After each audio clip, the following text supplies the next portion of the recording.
qui aujourd'hui montrent qu'on peut, avec des financements et avec, j'allais dire, une capacité de mobiliser des ressources humaines, arriver à acquérir, s'approprier et peut-être diffuser dans un deuxième temps. Ce sera une des logiques, à mon avis, fort du rôle du Maroc de la technologie. Voilà. Donc, toutes ces contraintes, ce sont les contraintes du monde et ce sont les contraintes de l'Afrique.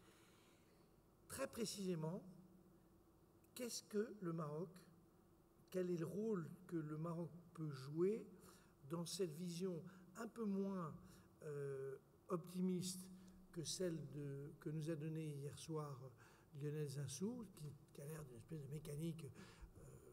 Moi, je me suis endormi avec ce rêve d'une révolution industrielle, comme je connais assez bien la révolution industrielle, la première, qui avait pris quand même un peu plus d'un siècle, cette révolution industrielle qui ne prend que 20 ans. Là, je suis resté quoi d'admiration. Donc, sur ces points-là, qu'est-ce que le Maroc peut réellement apporter? Vous l'avez dit, je ne vais pas vous répéter, mais je trouvais que l'ordre, si vous en êtes d'accord, était assez logique, en contraignant la contraignant par le temps, parce que sinon elle est une sorte de Fidel Castro du genre, elle est capable de parler 2 heures. Tu as 10 minutes précises pour bien rassembler tes opinions, puis on pourrait parler sur la technologie et sur les ressources rares, parler évidemment de l'agroalimentaire sur ces 2 versions, si vous en êtes d'accord, sachant que l'OCP, c'est évidemment derrière les engrais. Et puis, M. Sablé, Maître Sablé, pourrait expliquer à quel point le cadre juridique et les accords qui sont en train de passer permettent de boucler le dispositif. On terminerait tout ça exactement dans 1 heure, ce qui nous permettrait de gagner un quart d'heure et de pouvoir dire adieu et plus exactement au revoir à tous ceux qui partent à 11h45 et leur dire qu'on espère bien les revoir l'année prochaine. Tu as pour 9 minutes. Bien, je parlerai de 2 points en 10 ou 12 minutes, on verra bien. Et je parlerai des atouts majeurs du Maroc et de sa nouvelle politique africaine. Eh bien, avant, je voudrais faire un peu d'histoire. Un peu d'histoire, non pas pour romantiser ce qui est loin. Et on dit que l'histoire, c'est prendre rendez-vous avec l'avenir, sauf que pour le Maroc, cet avenir est en train d'avoir lieu. Un peu d'histoire pour donner du sens à l'approfondissement des relations entre le Maroc et l'Afrique subsaharienne, juste pour dire que le Maroc, pont entre la région méditerranéenne et l'Afrique subsaharienne, ça remonte au 8e siècle. Et revisiter l'histoire de ces relations, c'est faire référence au commerce caravanier, à l'islamisation et aux confréries soufis qui ont d'ailleurs joué un rôle important dans cette islamisation.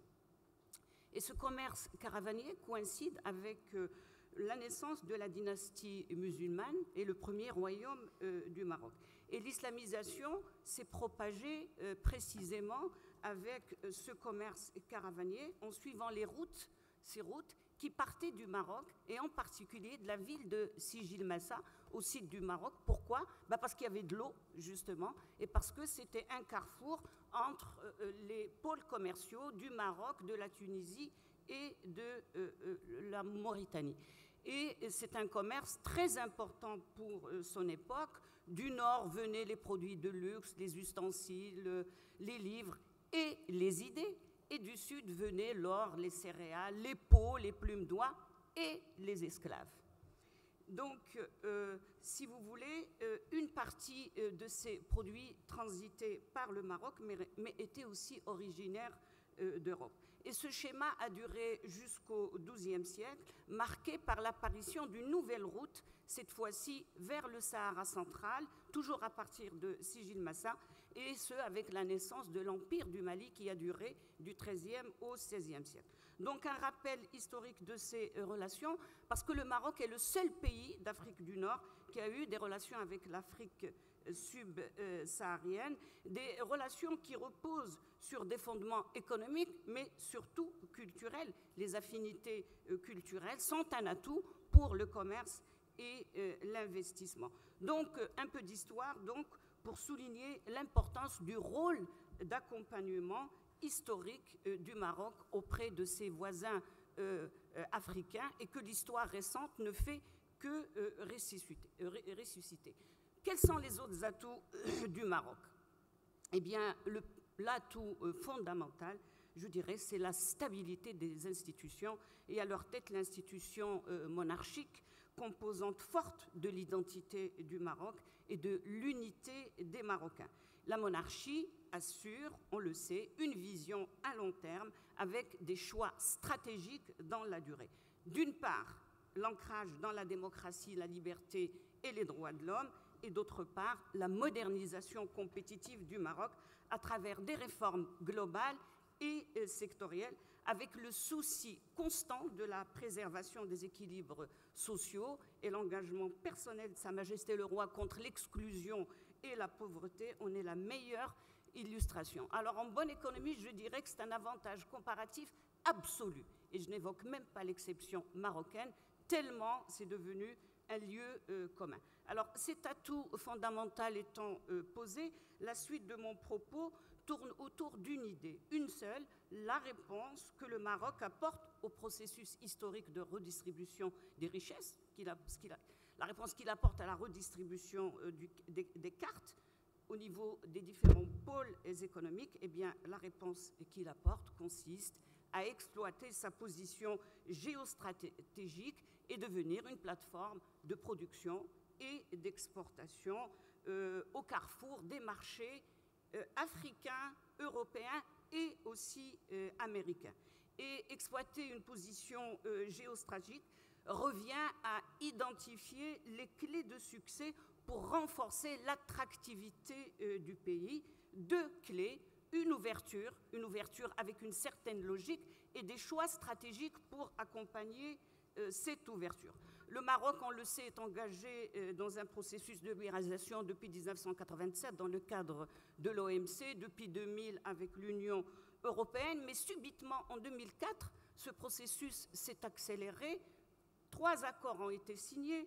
En février, l'accord avec la Jordanie, l'Égypte et la Tunisie, ce qu'on appelle l'accord d'Agadir. En mars, les États-Unis. Et en avril, accord de libre-échange avec la Turquie. Donc, il s'agit de plusieurs processus concomitants, multilatéraux, bilatéraux, nord-sud, sud-sud. Pourquoi? Parce que l'émergence de blocs régionaux sont un passage obligé du processus de mondialisation. Ainsi, le Maroc opte pour une attractivité qui n'est pas seulement liée au coût du travail, mais aux débouchés et au marché.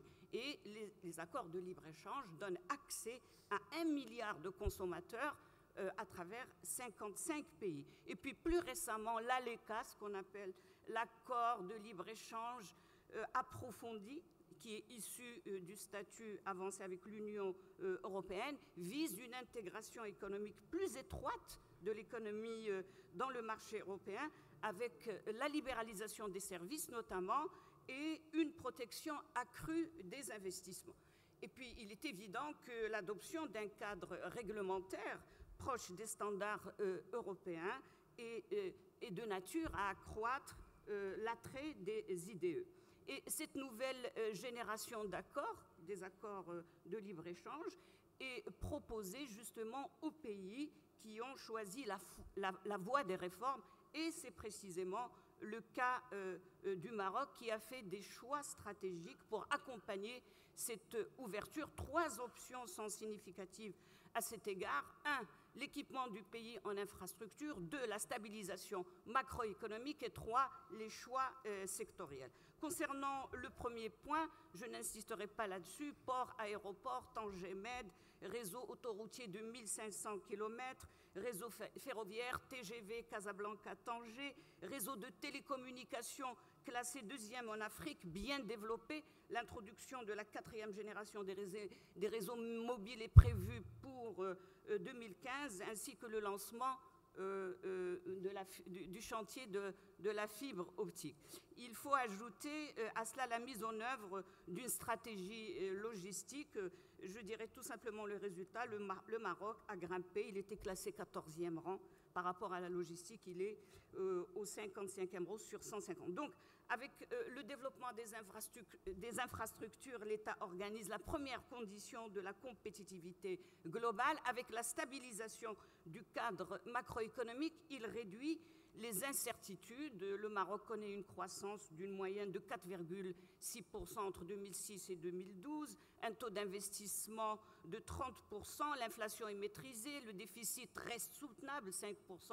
Un problème, la balance des paiements, on reviendra peut-être là-dessus, je passe rapidement. Sans transition, manque de temps, les politiques sectorielles. Le Maroc a mis en place de nombreuses stratégies sectorielles, agriculture, pêche, artisanat, nouvelles technologies, énergie. L'objectif, justement, est de consolider la position du Maroc en tant que plateforme de production et d'exportation. Il n'est pas possible de présenter tous ces plans. Je voudrais juste mettre le doigt sur la nouvelle stratégie industrielle qui met en évidence deux objectifs. Un, l'intégration, la montée en gamme et la montée dans les filières industrielles. Et deux, le transfert de technologies pour dépasser justement le stade de la sous-traitance. Et on retrouve cette nouvelle orientation dans la nouvelle stratégie énergétique qui prend en considération le potentiel d'intégration au Maroc. Et le Maroc compte faire de cette stratégie un véritable moteur de la croissance. Et c'est pourquoi l'innovation, la maîtrise des technologies et la formation sont érigées en priorité.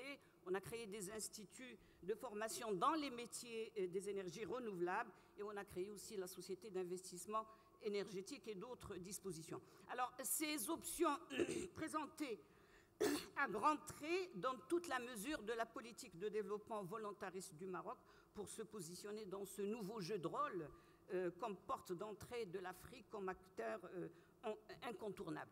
Et on a eu pendant des années une évolution, une diplomatie, je dirais, d'influence, puis là, on passe à une diplomatie économique plus articulée. La diplomatie d'influence se traduit par des décisions, par des initiatives qui sont dispersées. Alors, cette diplomatie économique, je passe sur la diplomatie d'influence qui se fait par élan successif. Donc, c'est une diplomatie qui veut assurer une constance dans les relations avec le continent subsaharien. Donc, la nouvelle politique africaine s'inscrit précisément dans ce cadre-là.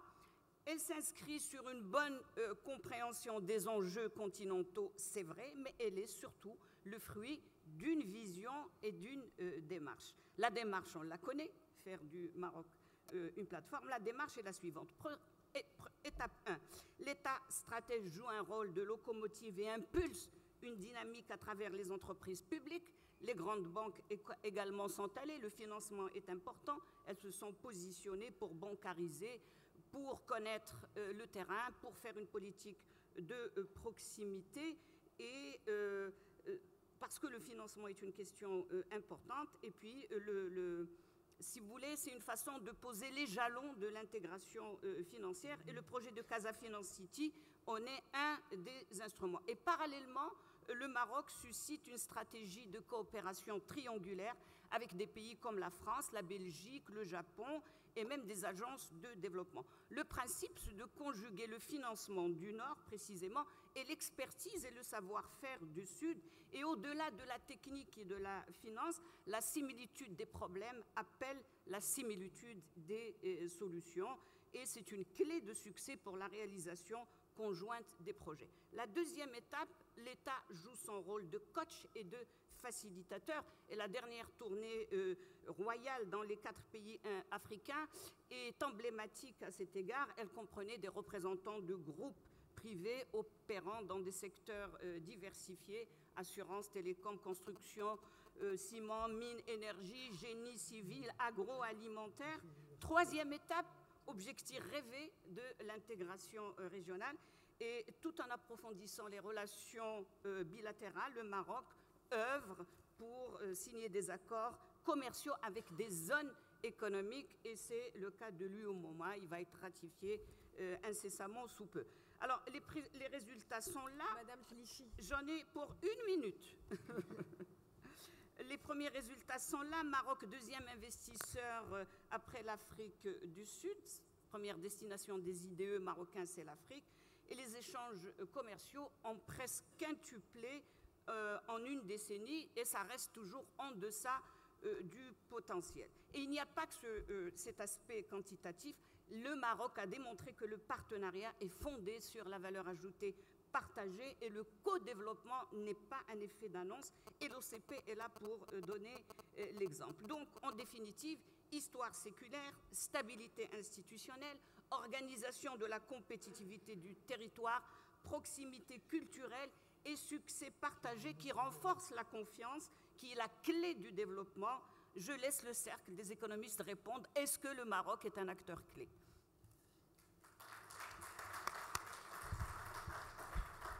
Néza, tu as été exceptionnel, à la fois par la richesse de ce que tu as dit et par la concision. Je suis stupéfait, admiratif et complètement bouleversé. Voilà. Je tiens à dire une chose. J'étais prévue dans l'atelier d'hier pour parler des conditions de développement de l'Afrique. On me téléphone vendredi soir pour me dire de changer de sujet. Et l'argument massu, tu auras le temps que tu veux. Mais en tout cas, bravo. Et puis, c'est pas de ma faute si le Maroc a autant d'atouts. Bravo en tout cas, merci d'avoir brossé ce portrait du dragon marocain. Et donc pour rentrer dans le détail et dans l'affinement des problématiques, on va tout de suite passer la parole à un expert de l'agroalimentaire, expert de formation mais surtout de carrière, puisque vous êtes président de l'ESIEUR et directeur général de Profidéol. Alors avec vous, on va aborder cette question des potentialités de la filière agroalimentaire du Maroc.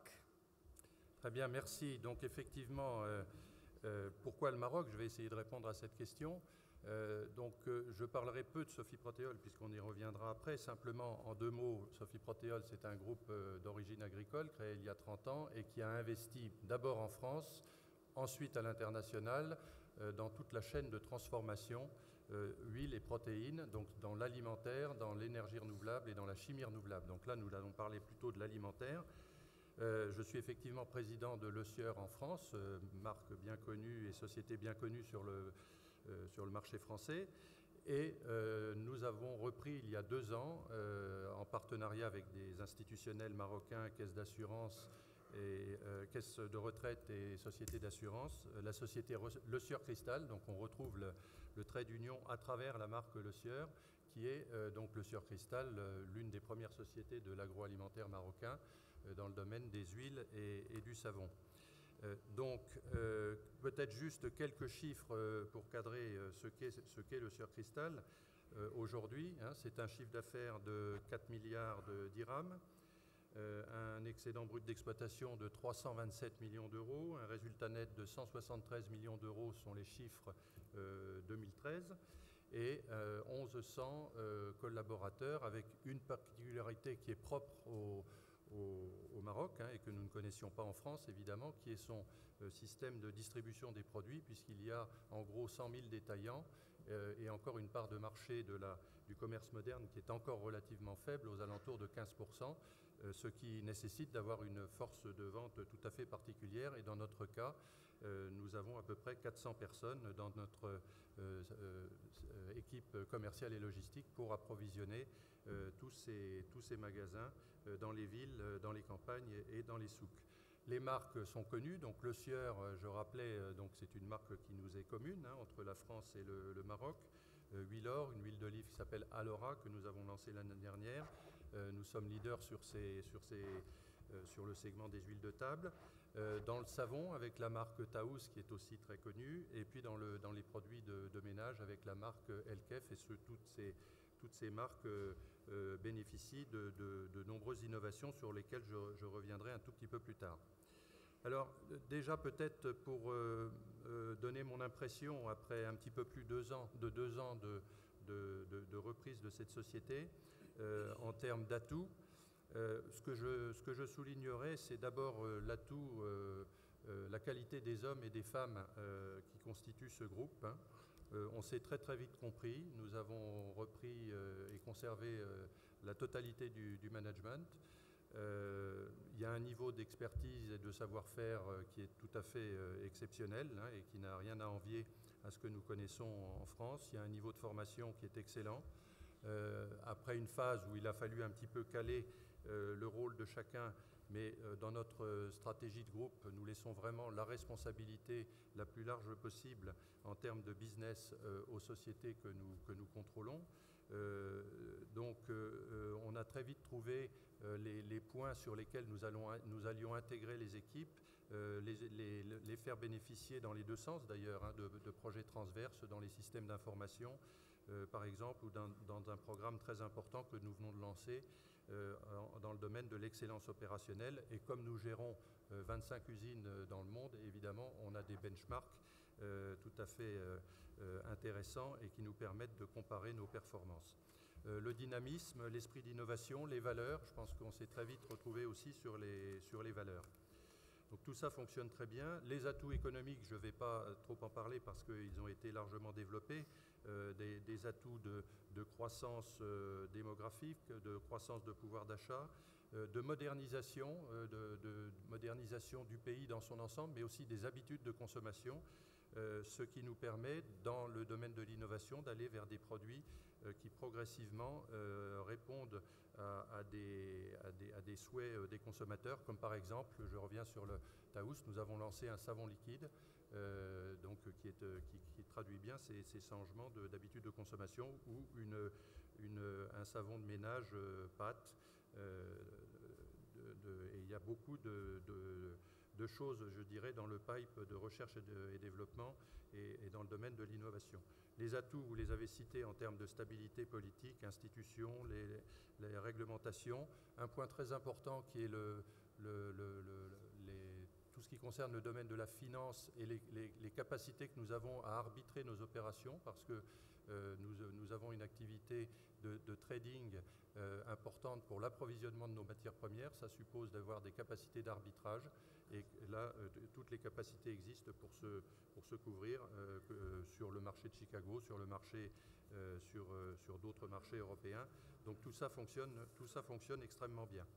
S'il fallait relever quelques faiblesses, parce qu'il y en a toujours, hein, je dirais en termes de performance industrielle, il y a le coût de l'énergie qui augmente très sensiblement, ce qui nous amène d'ailleurs de plus en plus à essayer de nous servir de résidus de biomasse que nous avons, qui sont issus de nos plantations d'oliviers, hein, puisque nous avons 1200 hectares de plantations d'oliviers, et qu'avec la trituration des olives, il reste un résidu que nous pouvons utiliser en combustion. Donc ça nous affranchit un petit peu de ces problèmes énergétiques, et en même temps ça améliore notre bilan de gaz à effet de serre. Donc des aléas économiques, des aléas climatiques. On est très sensible au rural, le Maroc est encore très sensible au rural. On sait bien que quand la récolte agricole est bonne ou à l'inverse est mauvaise, ça a tout de suite un impact, d'ailleurs ça a un impact assez significatif sur le niveau de la variation du PIB marocain, sur les liquidités qui sont disponibles au niveau des ménages, et très vite on retrouve un impact sur la consommation des produits quels qu'ils soient. Donc il faut avoir aussi, être en capacité de répondre à tout cela et d'être présent sur l'ensemble de la palette de produits qui vont du produit premium, mais aussi avoir des produits d'entrée de gamme qui sont moins chers et qui permettent de toucher toutes les cibles de consommation. Donc voilà pour les atouts et les faiblesses. Et je terminerai par l'exemple que nous avons développé, parce qu'il y a un maître mot dans le groupe Sophie Protéol qui est le mot de filière, c'est-à-dire que nous démarrons de l'amont agricole et nous cherchons à valoriser les produits sur l'ensemble de la chaîne. Et donc au Maroc, l'un des objectifs stratégiques que nous sommes en train de mettre en place, c'est la relance de la culture du tournesol à travers le contrat de programme dans le cadre du plan Maroc Vert, le contrat de programme oléagineux qui a été signé au mois d'avril dernier en présence de Sa Majesté. Et pourquoi? Parce que, on parlait des ressources rares tout à l'heure, évidemment, il y a toujours des problèmes de terre, d'eau, mais au Maroc, il y a un véritable potentiel de redéveloppement de cette culture qui, historiquement, a atteint 200 000 hectares et qui est retombé, pas tout à fait zéro, mais qui est devenue une culture de remplacement très aléatoire. Elle est relativement rustique, pas très exigeante en eau, et elle va permettre, avec un objectif d'atteindre 20% d'auto-approvisionnement en 2020, de se substituer à des importations soit d'huile de tournesol, mais surtout, puisque c'est à 80% des huiles de soja qui sont importées, à des huiles de soja. Donc voilà un exemple où on arrive à bien restructurer toute une filière. Ça va prendre un petit peu de temps parce que c'est compliqué. On a l'appui du ministère de l'Agriculture, de l'Agence de développement agricole, de l'Office national du conseil agricole, mais c'est évidemment compliqué parce qu'il faut aller trouver les agriculteurs, leur expliquer que c'est une bonne culture, revenir à des meilleures pratiques, à des rotations de cultures. Ça aura des effets positifs également sur les cultures de céréales en alternance, etc. Mais tout ça est évidemment compliqué. Et pour terminer, je fais le lien avec l'Afrique subsaharienne parce que bien sûr, notre objectif est aussi de nous développer en Afrique subsaharienne. Il y a un petit peu d'export à partir du Maroc, mais bon, il est légèrement inférieur à 10%, ce qui est déjà mieux que l'export moyen du Maroc, enfin en termes de commerce extérieur, puisque je crois que c'est autour de 2,5%. Bon, l'objectif est de l'augmenter, mais l'objectif est aussi de s'implanter industriellement dans les pays d'Afrique subsaharienne.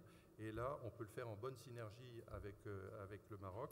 Et nous sommes en train justement, un petit peu à l'image de la filière tournesol, de recréer une filière arachide structurée au Sénégal, puisque tout ça avait été un petit peu laissé en désuétude. Voilà, je pourrais, s'il y a des questions, développer un petit peu davantage, mais on est vraiment dans un modèle, tout en s'appuyant sur un partenariat fort au Maroc, qui doit nous entraîner beaucoup plus loin dans le développement de nos activités en Afrique. Merci de ce retour d'expérience. Et alors on va aller un petit peu plus en amont et évoquer avec monsieur Ainaoui du groupe OCP la question justement de la révolution verte au Maroc ou en Afrique, et en tout cas de l'ambition que portait l'OCP en Afrique. Sa casquette d'économiste plus générale va permettre aussi d'ouvrir peut-être un petit peu plus le débat que centré sur les engrais marocains. Vous avez 10 minutes, Ainaoui. Merci bien. C'est surtout merci à ceux qui sont dans la salle.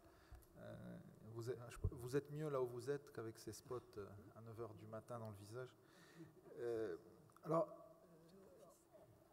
en fait, je crois que ce que je retire un peu des discussions d'hier, c'est qu'il y a encore un peu de travail sur les perceptions quand même. Et je ne rejoindrai pas Lorenzi sur le constat, et je vais m'en expliquer. Et si c'était exponentiel?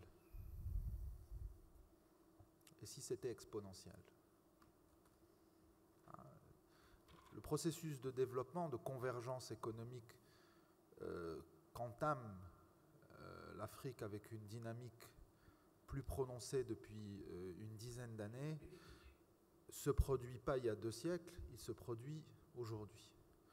Et j'ai à côté de moi un entrepreneur. Hier, on en a eu.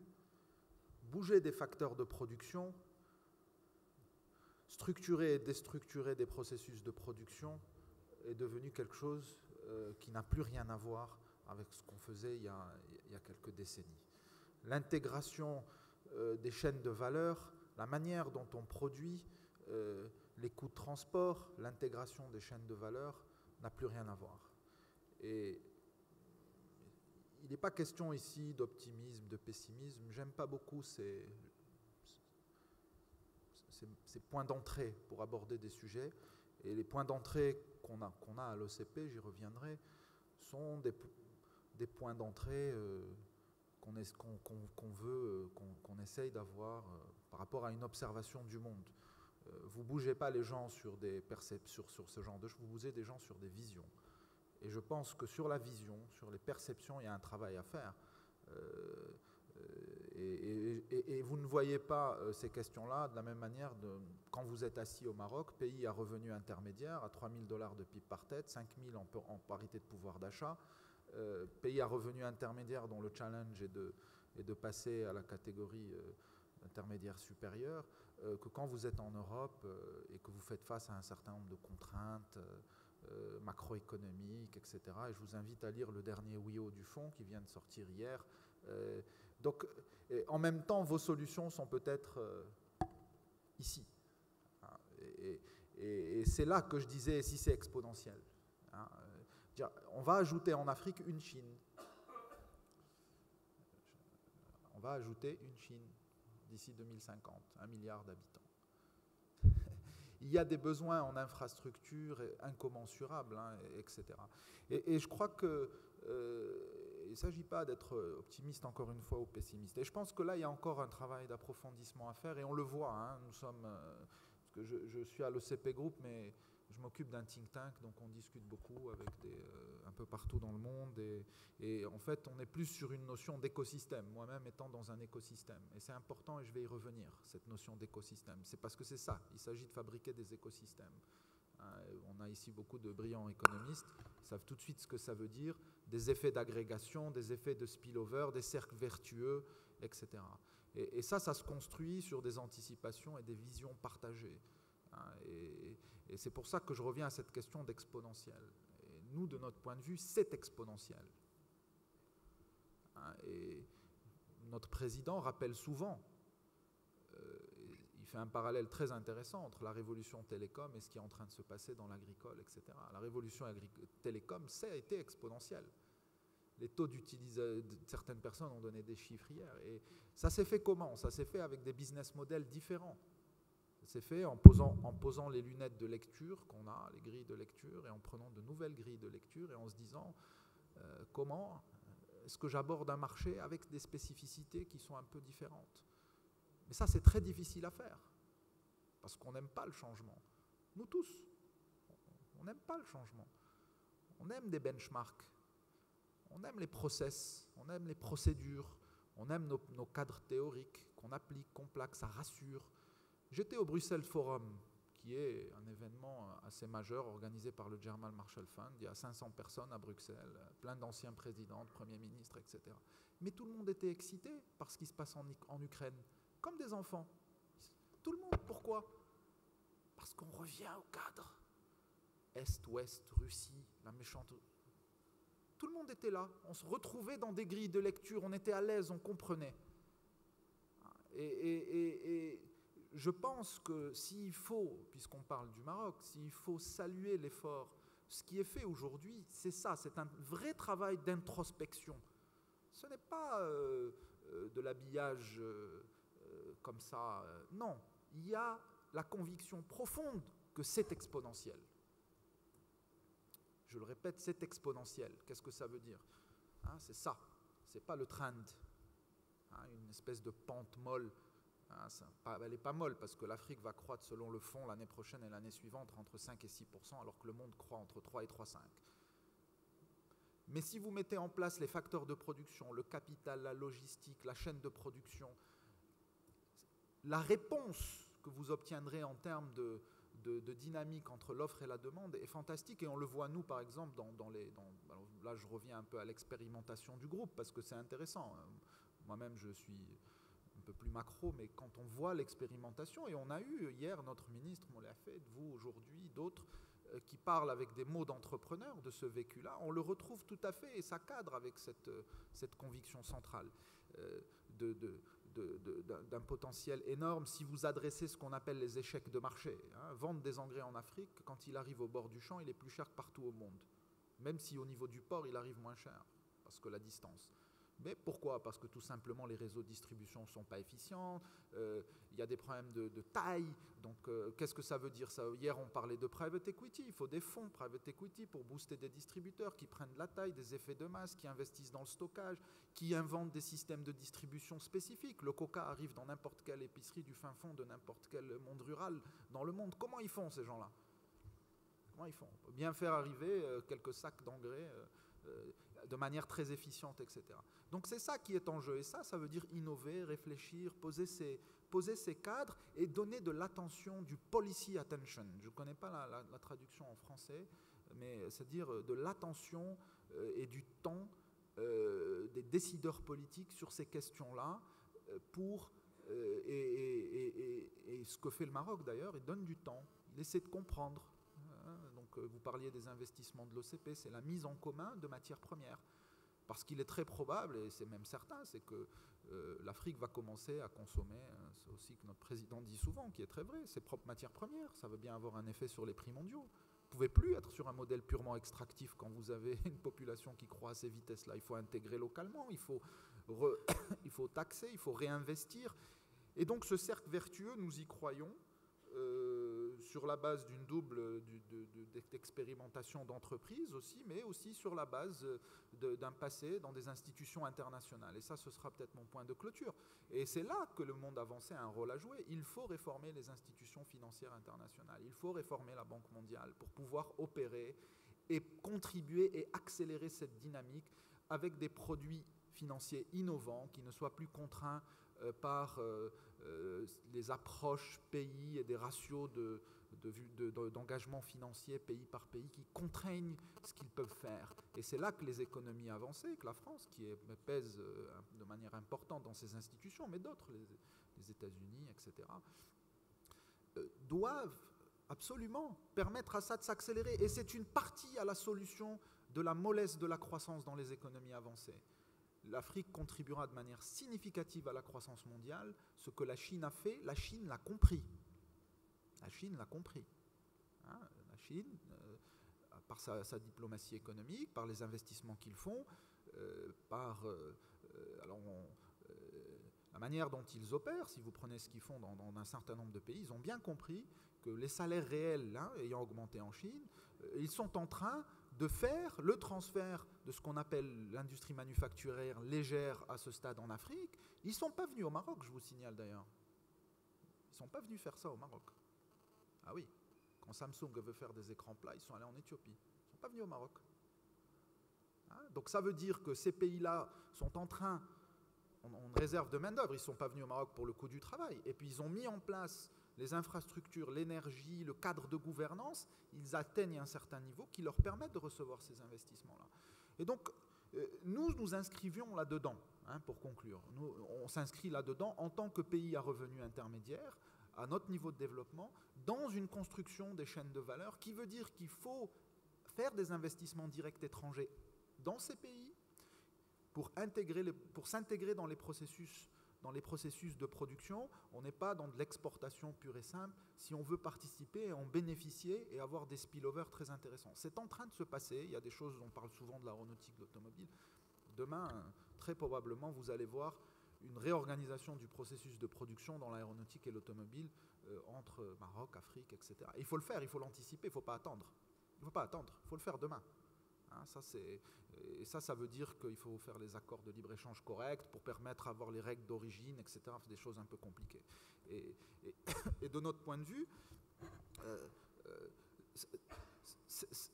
c'est dans un monde où les pays avancés, du fait de la démographie, du fait des énormes difficultés, c'est une solution. Et c'est difficile, on n'arrive pas à convaincre, parce que ce que je vous disais, des cadres de perception et de référence. Donc ce n'est pas une question de plateforme ou pas, c'est plus de s'intégrer dans quelque chose qui est en train de se passer. Je pense que le groupe a fait avec le Gabon sur la mise en commun de commodities est intéressant. Je vais m'arrêter parce que ce n'est pas que des investissements dans les industries extractives, il y a tout ce qu'il y a autour. Vous parliez de la formation, du capital humain, des prestataires de services, de l'écosystème de PME, etc. etc. On m'arrête, donc je m'arrête. Merci. Merci. Merci Kaline de ce brillant exposé sur cette fenêtre d'opportunité de transformation des chaînes de production mondiale. Et donc ça fait tout de suite le lien avec effectivement l'input juridique et des accords qui permet d'accélérer ces mécanismes d'intégration. Monsieur Sablé va donc nous parler tout de suite des partenariats bilatéraux, d'accord, Maroc et Afrique. Je vous remercie. Je tiens tout d'abord à remercier le Cercle des économistes d'avoir organisé ces premières rencontres à Casablanca. Jeantet est partenaire des rencontres d'Aix et nous sommes tout à fait heureux de vous accompagner à Casa. Jeantet est un exemple assez frappant finalement de cette colocalisation. Nous opérons en Afrique depuis plus de 30 ans et nous avons décidé d'ouvrir un bureau il y a 5 ans pour accompagner essentiellement des clients marocains dans leur développement africain.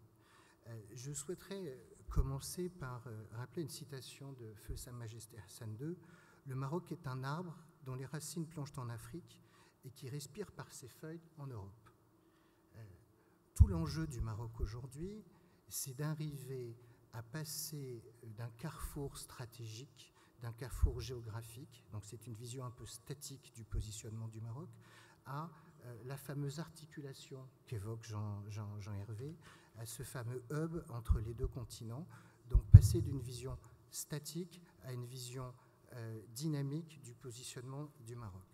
Alors le Maroc, aujourd'hui, a un double arrimage institutionnel et juridique. Un arrimage extrêmement important avec l'Europe, et ce depuis longtemps, car le partenariat avec l'Europe est fondamental et pour l'Europe et pour le Maroc. Le Maroc a toujours une vision et son positionnement en Méditerranée a permis notamment à ce que le secrétariat général de l'Union pour la Méditerranée soit aujourd'hui assuré par Fatala Sijil-Massi, qui est un ancien ambassadeur brillant du Maroc à Paris. Le Maroc aujourd'hui bénéficie du statut avancé qui permet au Royaume d'avoir des droits de douane extrêmement légers avec le continent européen, qui permet donc la facilitation des échanges. Et le Maroc négocie actuellement un accord de libre-échange complet et approfondi qui fera rentrer complètement le Maroc, d'un point de vue économique, dans la qualité des échanges que peuvent avoir les opérateurs dans l'Union économique européenne. Cette confiance mutuelle est absolument fondamentale et n'a pas été occultée par la vision aujourd'hui davantage tournée vers le sud qui a pu être impulsée par les autorités marocaines. On peut s'apercevoir notamment que le port de Tanger sert de lien logistique pour les opérateurs européens qui descendent en Afrique, mais aussi et de plus en plus pour les Africains qui traversent le détroit de Gibraltar, qui vont exporter leurs produits en Afrique, en Europe, pardon, et le Maroc tire les fruits de ces investissements. Alors, le rapprochement par les pays, avec les pays africains, ce sont des volontés royales, non pas la volonté royale de Sa Majesté Mohamed VI, mais comme il a été rappelé hier, Mohamed V a largement contribué à fonder le socle de l'organisation de l'unité africaine, mais Mohamed VI, dès son accession au trône, a eu deux gestes forts. Il a commencé par annuler la dette des pays les moins avancés d'Afrique subsaharienne, et il a exonéré leurs produits de droits de douane. Ce qui veut dire, et comme le rappelait Nazin, c'est à la fois une diplomatie d'influence, mais une diplomatie économique. Tout ça pour vous dire que la tournée royale dont tout le monde a parlé, qui a été d'une importance absolument considérable, je crois qu'on n'a jamais vu un chef d'État partir 3 semaines approfondir des liens avec des pays frères, s'est soldé par la signature de plus de 80 conventions, et c'est absolument considérable. Les juristes que nous sommes, je n'ai jamais vu une telle accélération dans le processus de signature des conventions bilatérales. Il y en a eu 26 avec la Côte d'Ivoire, il y en a eu 17 avec le Mali, sur des sujets aussi divers et variés que l'agriculture, que la pêche, que la banque, la finance, le logement social, l'accès à la formation, et tout ça est absolument clé pour le rôle que le Maroc entend jouer et joue d'ores et déjà dans le concert des nations africaines. Tous ces outils ont été posés et sont des jalons pour les entreprises marocaines. Et les entreprises marocaines bénéficient aujourd'hui notamment de la proximité de leur environnement juridique avec le droit WADA, qui est un droit voisin de ce que l'on peut voir au Maroc ou en Europe, en France notamment, c'est un droit du Code civil. Et pour accompagner de nombreux opérateurs marocains, la facilité avec laquelle nous pouvons comprendre les problématiques juridiques, réaliser des audits juridiques, des due diligence, mettre en place des contrats d'acquisition, de la sécurisation du financement, avec des hypothèques, avec des nantissements, toutes ces choses que l'on connaît ici et qui trouvent un écho formidable parce que les outils juridiques sont les mêmes. Et je pense qu'il est extrêmement important pour les opérateurs que sont les entreprises marocaines. Je veux citer plusieurs exemples. Les banques marocaines qui ont constitué des réseaux de premier plan, et toutes les banques marocaines, pas une banque marocaine, mais toutes les banques marocaines, et y compris certaines des banques non marocaines présentes au Maroc, ont des réseaux qui permettent aux opérateurs que nous accompagnons de trouver un financement local, de pouvoir se financer en devise locale ou en devise marocaine. Donc on peut éviter les sujets de taux de change, de risque de change, etc. Tout ça est absolument clé pour l'essor du Maroc. Je voudrais terminer, parce que je sais que le temps nous est compté, je voudrais terminer par le rôle clé dans le développement humain. Je crois que ça a été souligné hier à de nombreuses reprises. J'ai reçu pas plus tard qu'hier soir un CV d'un étudiant malien qui souhaite faire son stage à Casablanca, parce que pour lui, il est fondamental de rester en Afrique et de participer au développement de son continent en restant en Afrique. Tout ça, c'est clé. Le Maroc forme des imams, le Maroc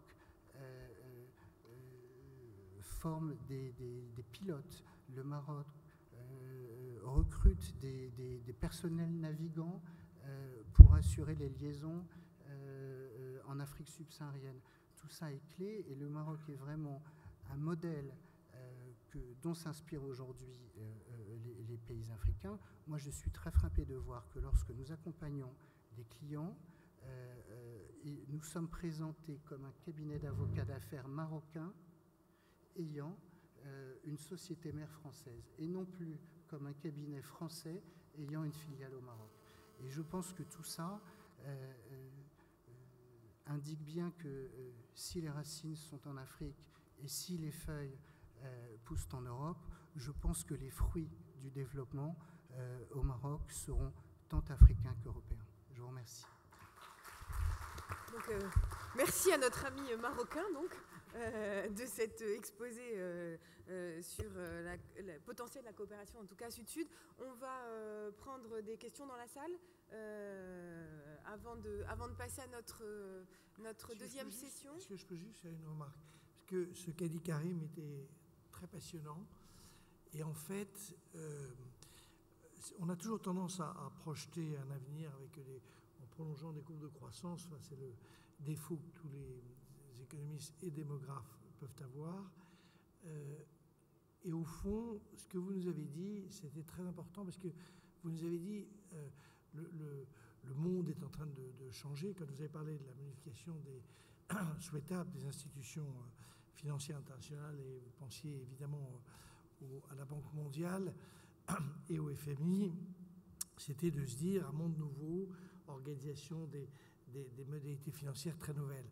Moi, je suis très frappé de me dire que quand on prend la situation de l'Europe, on voit bien qu'elle est bloquée par une espèce d'incapacité d'imaginer autre chose que des situations très traditionnelles. Alors, donc, on a le débat, les Allemands disent qu'il faut être vachement rigoureux, les Français disent on demande l'exception. Enfin, tout ça est en réalité, j'allais dire, très éloigné de la réalité du redémarrage d'une zone économique. Et ce que vous nous dites, c'est qu'il faut inventer de nouvelles modalités. Je suis absolument convaincu, notamment en matière financière, que c'est comme ça que le développement se fera à un endroit ou à un autre. Et les pays qui vont gagner, pour ça que vous avez, à mon avis, très raison, c'est ceux qui seront capables non seulement d'inventer, mais d'imposer des dispositifs très novateurs. C'est un peu comme toujours dans la vie, c'est quand il y a une rupture, il y a ceux qui le comprennent, qui sont capables de se projeter dans l'avenir, et surtout qui sont capables de convaincre les autres qu'il faut changer de système. Et c'est sûrement peut-être la question pour le Maroc qui est la plus importante, comme c'est la question en Europe. Peut-être qu'avec Christian, on va en parler, mais peut-être pour la France, d'arriver sans apparaître comme le mauvais élève, mais de dire c'est pas aussi archaïque dans la manière de penser que on ne le dit dans le discours politique général. Voilà, donc, Je m'excuse, je reprends la parole parce que bon, Non, vas-y, aussi. c'est exactement ça. Et on est souvent, et moi-même, hein, je suis un peu schizophrène, enfin comme ça, mais on est tous un peu, tout le monde est à la même enseigne. Quand on connaît trop bien quelque chose, on finit par ne plus bien voir. Hein, c'est comme quand on passe trop de temps à faire le même métier. Enfin, c'est comme ça, c'est les lois de la gravité humaine. Et je pense que vous connaissez bien les économies africaines, vous avez de très bons économistes qui connaissent bien ces questions-là, mais qui les connaissent depuis très longtemps. Et c'est important, on a du mal à capter la réalité. Hein, et ça, c'est ainsi. Et les économistes ne sont peut-être pas ceux que vous devriez peut-être pas nous écouter. Hein, on n'a pas nécessairement quelque chose à dire d'intéressant. Et donc, et je pense que mais la combinaison, si vous prenez un groupe comme l'OCP, qui a une logique d'écosystème, hein, on crée une université, tout ça, c'est pas, on a du mal à faire comprendre ces choses, mais ça résulte du fait que cette notion d'écosystème, c'est-à-dire vous avez des changements d'équilibre que vous devez faire, et vous ne pouvez pas changer juste quelque chose pour changer un équilibre, parce que tout le monde a peur. Le changement d'un équilibre à un autre est quelque chose de très difficile, que ce soit au sein d'une entreprise, soit au sein de la gestion économique pour un État comme la France, etc. Et donc, c'est pour ça que je dis, je ne sais pas ce qu'il y a, enfin, je mens un peu, j'ai regardé le programme des rencontres économiques d'Aix avant de venir, et j'ai regardé combien de fois le mot Afrique était, etc. Donc, il est très centré donc, sur les défis des économies avancées, et je pense que l'une des solutions à ces défis-là est justement ce qui nous occupe aujourd'hui. Hein, et les institutions internationales doivent être absolument réformées. Ce sont des institutions de 1945 qui ont fait la reconstruction européenne.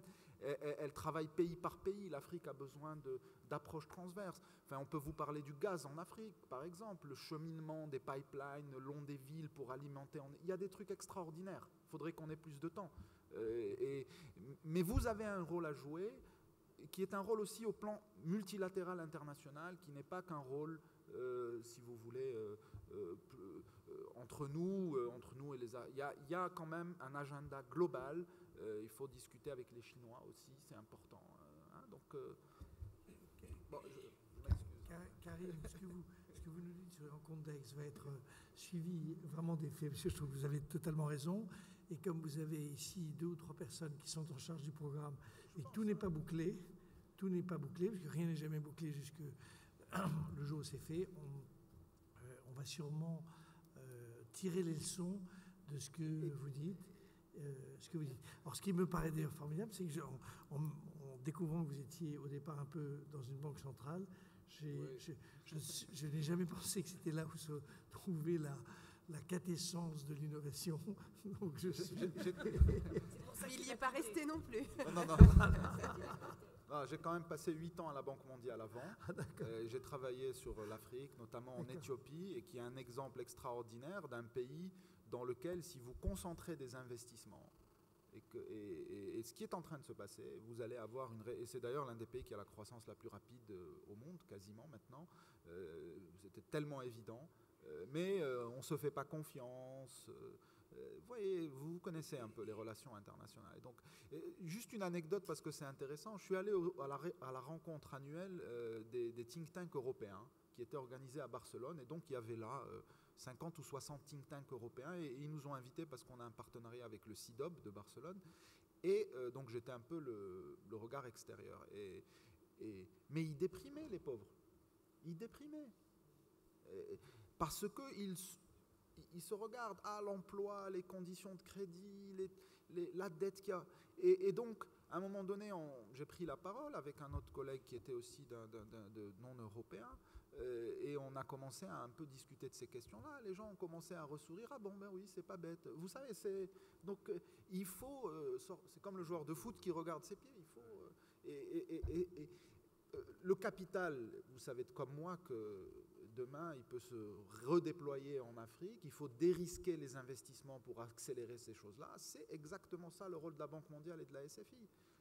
sur le private equity, sur le financement à long terme, le project finance. Il y a un besoin immense. On ne peut même pas le chiffrer, si vous voulez, en termes de besoins en infrastructure logistique et portuaire. Donc, et là-dessus, je voudrais juste compléter. Casa Finance City joue un rôle important. Nous sommes en train de structurer des fonds d'investissement, notamment au Luxembourg, et les sociétés de gestion se localisent au CFC, c'est-à-dire que les centres de décision, l'afro-optimisme se trouve à Casablanca et non plus dans les pays d'Europe du Nord. Bon, encore une fois, j'aime pas trop.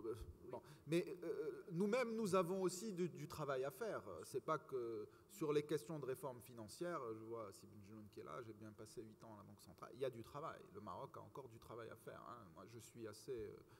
Il faut regarder les choses telles qu'elles sont. On a, nous aussi, en termes de libéralisation financière, un potentiel, c'est vrai, des choses très positives qui sont en train de se passer, mais ça bouge tellement vite. Les restructurations financières en cours en Afrique, au Nigeria, etc., ce que les grandes banques chinoises font, hein, n'oubliez pas qu'ils sont assis sur un potentiel de 3 000 milliards de dollars de réserves qui sont, via la création de liquidités intérieures, possiblement redéployables à l'international par leurs agents, par leurs banques, etc. Donc, tout ça est complexe. C'est un pilotage aussi, c'est les capacités de pilotage des pays qui sont importantes. Vous pouvez pas, quelque chose n'est pas vrai toujours et tout le temps, donc comment vous réinventer? Enfin, c'est ça, hein, un écosystème. Il y a la mort, ça c'est de mort, de vie, on recrée, et c'est cette capacité, ce dynamisme que les économies avancées ont un peu perdu parce qu'ils ont été assommés. Mais oui, bien sûr que c'est schumpeterien. Mais bien sûr. C'est très bien. Mais bien sûr, qui ne l'est pas. Il faut être fou pour pas l'être. Donc, et ça, vous pouvez le faire mieux avec d'autres que seul, avec des modèles à inventer, à rénover ensemble. Enfin bon, je m'arrête parce que c'est. Oui, moi, je voudrais juste, pour compléter ce que dit Karim, au-delà de la réforme de la Banque des institutions internationales, il y a toute une démarche intellectuelle. Par exemple, lorsque vous prenez le classement du World Economic Forum, la compétitivité et la façon dont il travaille sur... Il prend en considération une centaine d'indicateurs et ils sont classés d'une façon telle qu'on a les étapes de développement que l'Occident a connues. Or, on est dans une autre démarche en Afrique. L'Afrique a fait des sauts qualitatifs. Vous prenez un pays comme le Kenya, et Orange a développé une application au Kenya avant de la développer en Europe. Donc, il va y avoir des sauts qualitatifs et, comme ça a été dit, on ne peut approcher l'Afrique que par l'innovation. Il n'y a pas d'autre solution. Il faut quand même... Juste peut-être... Monsieur Lorenzi, après non, oui, juste une remarque. Je garderai l'expression... non, parce qu'elle est très très bonne. L'expression du footballeur qui regarde ses pieds. C'est très bon, ça, c'est très juste. D'ailleurs, c'est ce qui a tué hier le Barça. Enfin, bon. Moi, je suis tennisman, donc au tennis, vous êtes obligé de regarder la balle. On va prendre une ou deux questions dans la salle, mais très courtes pour garder du temps. Voilà, les deux bras levés sur la droite. Bonjour, je m'appelle Naji, je suis très loin de l'économie, mais j'ai été très interpellé par l'intervention de Sila Inaoui et je voudrais m'approprier, tout en n'étant pas économiste, le terme d'écosystème. Jusqu'à présent, au bout de 7 heures d'échange, nous avons beaucoup parlé de ce que le Maroc peut apporter à l'Afrique, tout en étant en Afrique. Moi, je voudrais attirer l'attention sur ce que peut apporter au Maroc son propre continent. Je vais donner 3 petits exemples. Très rapide. Ne vous en faites pas. Le premier point, c'est la question de la bonne gouvernance. Il y a tellement d'exemples concernant certainement l'Afrique anglophone, et j'attirerai l'attention juste sur l'aspect de la justice, par exemple. Il y a des choses à voir chez ces gens-là. Deuxième petit point, la question des médias, les médias associatifs. Nous avons énormément de choses à apprendre de certains pays du Sahel. Troisième petit exemple, c'est l'aspect de l'agriculture. Vous savez que le Maroc est menacé par la désertification et qu'il y a des choses extrêmement intéressantes qui se font au Sahel en termes de culture, de rechange, etc. Et dernier point, mais je pense que Madame l'animatrice va me permettre de le dire en 2 secondes, parce que c'est un domaine qu'elle doit partager, c'est les arts, d'une façon générale, aussi bien les arts de scène, les arts plastiques, etc., et y compris la mode, je parle des arts. C'est-à-dire que comment faire en sorte, nous les Marocains, j'ai trouvé le mot introspection de Sila Inaoui, comment nous, les Marocains, pouvons réfléchir au Maroc dans le continent et faire en sorte que cet aspect d'écosystème dont parlent les économistes, il y a un écosystème aussi sur d'autres plans qui doit profiter à l'économique aussi. Merci. Merci. Une deuxième question derrière vous.